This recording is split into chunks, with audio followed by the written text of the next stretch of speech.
ఒక్క రాయి విసిరితే కుక్క పారిపోతుంది. అదే రాయి తేనె పుట్టపై విసిరితే మనం పారిపోవాలి. కుక్క కన్నా బలహీనమైన తేనెటీగలకు మనం భయపడతాం. కారణం ఐక్యమత్యంతో వచ్చే వాటి సమూహాన్ని చూసి. అందుకే ఐక్యమత్యమే మహాబలం అన్నారు. Unity is strength. కలిసి ఉంటే కలదు సుఖం, వీడిపోతే ఓడిపోతాం. పార్లమెంట్లోకి హిట్లర్ ఒక కోడిని తెచ్చి ఒక్కో ఈకను పీకడం మొదలుపెట్టాడు.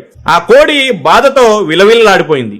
మొత్తం ఈకల్ని పీకేశాక ఆ కోడిని కింద వదిలిపెట్టి తన జోబిలోంచి కొన్ని ధాన్యపు గింజలను వేశాడు.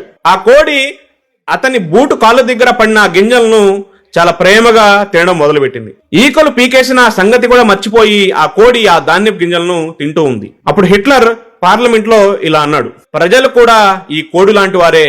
ప్రజాస్వామ్య దేశాల్లో పాలకులు చేసిన దోపిడీని కూడా మర్చిపోతారు. ఎన్నికల ముందు ఇచ్చే డబ్బులు చివర్లో కోడికి వేసిన గింజలు లాంటివి.